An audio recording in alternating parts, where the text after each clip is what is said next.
Bonjour à tous, je m'appelle Erwan, je suis enseignant à MNS depuis plus de 15 ans sur la côte landaise et aujourd'hui je vais vous présenter le subfoil.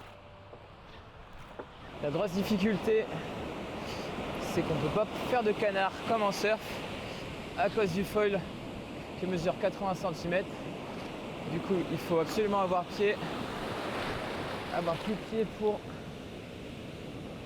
bien positionner le foil et commencer à se mettre debout dessus. On peut passer la mousse sur les genoux ou sinon on peut le faire debout.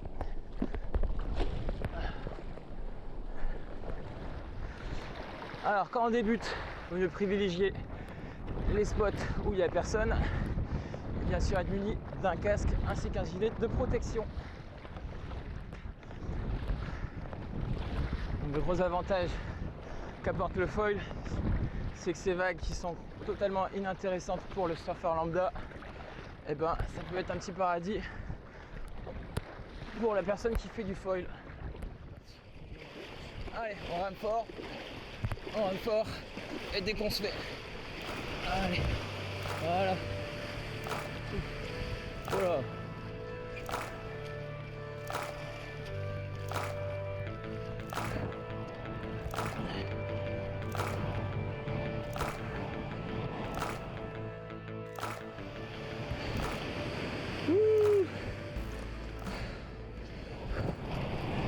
Allez, on va remonter comme ça.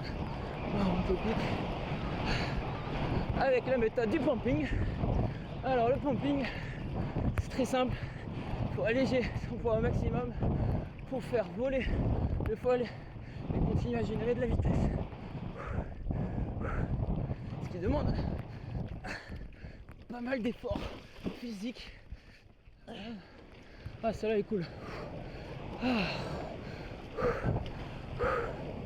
Et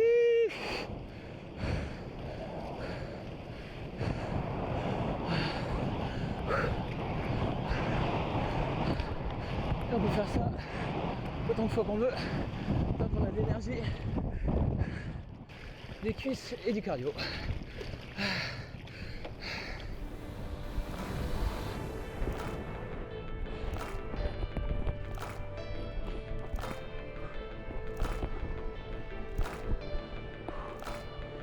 Allez, c'est parti. Allez. Et ça, c'est cool. Wouhou. Et le plaisir, c'est de voler au-dessus de l'eau avec une bien plus grande vitesse que le surf. En retirant la contrainte de partir au pic à la rame.